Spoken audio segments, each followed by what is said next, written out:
Properties ಇನ್ ಮೈಸೂರು. ಇದು 1.5 acre farm house, ready farm house. ಒಂದು 15ರಿಂದ 20 ಗುಂಟೆಯಷ್ಟು ಎಕ್ಸ್ಟ್ರಾ ಖರಾಬು ಇದೆ. ನೋಡಿ, ಈ ಥರ 2 BHK ಒಂದು ಮನೆ ಮಾಡಿದ್ದಾರೆ. 30-40ಗಿಂತ ಜಾಸ್ತಿ ಇದೆ. ಇದು ಮನೆ 30-40ಗಿಂತ ಜಾಸ್ತಿ ಇದೆ. ಇದೆಲ್ಲ ಗಿಡಗಳು ಕಾಣ್ತಾ ಇದೆಯಲ್ಲ, ಫುಲ್ ಎಲ್ಲ ಥರದ್ದು ಹಣ್ಣಿನ ಗಿಡ ಹಾಕಿದ್ದಾರೆ. ಸುಮಾರು ಒಂದು 10-12 ವೆರೈಟೀಸ್ ಫ್ರೂಟ್ ಟ್ರೀಸ್ ಹಾಕಿದ್ದಾರೆ. ಫುಲ್ ಲಾನ್ ಹಾಕಿದ್ದಾರೆ. ಇಲ್ಲಿ ಎದುರುಗಡೆ ಒಂದು ಮನೆ ಕಾಣ್ತಾ ಇದ್ದಿಲ್ಲ, ಅದು ವಾಚ್ಮೆನ್ಗೆ ಬಾತ್ರೂಮ್, ಮನೆ ಇರೋಕ್ಕೆ ಅದೆಲ್ಲ ಮಾಡಿದ್ದಾರೆ. ಫುಲ್ ಸುತ್ತ ಫೆನ್ಸಿಂಗ್ ಹಾಕಿದ್ದಾರೆ, ಮೆಶ್ ಫೆನ್ಸಿಂಗ್. ನೋಡಿ, ಈಸ್ಟ್ ಡೋರ್ ಮನೆ ಕೊಟ್ಟಿದ್ದಾರೆ. ಇದು RCC ಮನೆ. ಇದು ಸುತ್ತ ಈ ಥರ ಮಂಗಳೂರು ಅಂಚಲ್ಲಿ ಡಿಸೈನ್ ಮಾಡಿ ವರಾಂಡ ಥರ ಮಾಡಿದ್ದಾರೆ. ಈ ಥರ ಪಿಲ್ಲರ್ಸ್ ಹಾಕಿದ್ದಾರೆ ಸುತ್ತ. ಒಂದು ಬೋರ್ವೆಲ್ ಇದೆ. ಎಲ್ಲ ಕಡೆನೂ ಡ್ರಿಪ್ ಮಾಡಿದ್ದಾರೆ. ಆ ಡ್ರಿಪ್ ಮುಖಾಂತರ ಎಲ್ಲ ಗಿಡಗಳಿಗೂ ನೀರು ಹೋಗುತ್ತೆ. ಈಗ ಮನೆ ಒಳಗಡೆ ಎಂಟ್ರ್ ಆಗ್ತಾಯಿದ್ದೀನಿ. ಫ್ಲೋರಿಂಗ್ ಗ್ರಾನೈಟ್ ಹಾಕಿದ್ದಾರೆ. ಎದುರುಗಡೆ ಕಾಣ್ತಾ ಇರೋದು TV ಕ್ಯಾಬಿನೆಟ್. 10 ಅಡಿಗೆ RCC ಹಾಕಿದ್ದಾರೆ. ನೋಡಿ, ಇದು ಮೊದಲನೇ ಬೆಡ್ರೂಮು. ಈ ಬೆಡ್ರೂಮ್ಗೆ ಒಳಗಡೆ ತಗೊಳ್ಳೋದು ಮರ್ತುಬಿಟ್ಟಿದ್ದೀನಿ.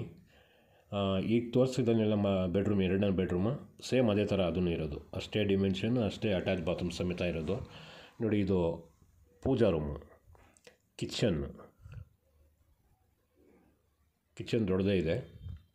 ಫುಲ್ ಕ್ಯಾಬಿನೆಟ್ ಮಾಡಿದ್ದಾರೆ. ಕಿಚನ್ ಕ್ಯಾಬಿನೆಟ್ ವಾಸ್ತು ಪ್ರಕಾರನೇ ಕಟ್ಟಿರೋದು. ನೋಡಿ, ಇದೊಂದು ಬೆಡ್ರೂಮು, ಸೇಮ್ ಇದೇ ಥರ ಆ ಬೆಡ್ರೂಮು ಅಂತ ಅಂದ್ಕೊಳ್ಳಿ. ಇದರದ್ದು ಬೆಲೆ ಹೇಳ್ತಾರೆ 3.25 ಕೋಟಿ, ನೆಗೋಷಿಯಬಲ್. ಫ್ಯಾನ್ಸಿ ಫಿಟ್ಟಿಂಗ್ಸ್ ಎಲ್ಲ ಹಾಕಿದ್ದಾರೆ. ಇದೇ ಥರ ಸೇಮ್ ವಾರ್ಡ್ರೂಬ್ ಅಲ್ಲೂ ಕೊಟ್ಟಿದ್ದಾರೆ. ವಾರ್ಡ್ರೂಬ್, ಡ್ರೆಸ್ಸಿಂಗ್ ಟೇಬಲ್ ಎರಡೂ ಆ ಬೆಡ್ರೂಮಲ್ಲೂ ಸಿಗ್ತಿದೆ. ಮತ್ತು ಇದೇ ಥರ ಡ್ರೆಸ್ಸಿಂಗ್ ರೂಮ್. ಇದು ಈ ಥರ ಡ್ರೆಸ್ಸಿಂಗ್ ರೂಮ್ ಅಲ್ಲೂ ಕೊಟ್ಟಿದ್ದಾರೆ ಆ ಬೆಡ್ರೂಮ್ಗೆ. ಮೇಲ್ಗಡೆ ರಾಫ್ಟು ಕೂಡ ಮಾಡಿದ್ದಾರೆ. ಇದರಲ್ಲೂ ಮಾಡಿದ್ದಾರೆ, ಅದರಲ್ಲೂ ಮಾಡಿದ್ದಾರೆ. ಸೇಮ್ ಈ ಬೆಡ್ರೂಮ್ ಏನೇನಿದೆ ತೋರಿಸ್ತಾ ಇದ್ದೀನಿ, ಸೇಮ್ ಅದೇ ಅಂತ ಅಂದ್ಕೊಳ್ಳಿ.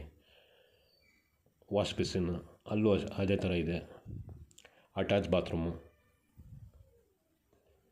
ಅಲ್ಲೂ ವೆಸ್ಟರ್ನೇ ಹಾಕಿರೋದು. ಈ ಥರ ಗೀಝರ್ ಅಲ್ಲೂ ಹಾಕಿದ್ದಾರೆ ಆ ಬೆಡ್ರೂಮ್ಗೆ. ಮತ್ತು ಲಿವಿಂಗ್ ಸೈಡ್ ಬಂದ್ಬಿಟ್ಟಿದ್ದೀನಿ. ಇದು ಮೈಸೂರು ಸಿಟಿ ಸೆಂಟ್ರಿಂದ 15 kilometre distance. T Narasipura road ಮಾರ್ಗ. ಮೈಸೂರು ಬಸ್ ಸ್ಟ್ಯಾಂಡಿಂದ 15ನೇ ಕಿಲೋಮೀಟ್ರ್ ಇದು. ಫುಲ್ ಮನೆ ಸುತ್ತ ಲಾನ್ ಹಾಕಿದ್ದಾರೆ. ಈ ಥರ ಲಾನ್ ಹಾಕಿ ಈ ಥರ ಕಲ್ಲು ಹಾಕಿದ್ದಾರೆ. ಡಿಸೈನ್ ಚೆನ್ನಾಗಿದೆ.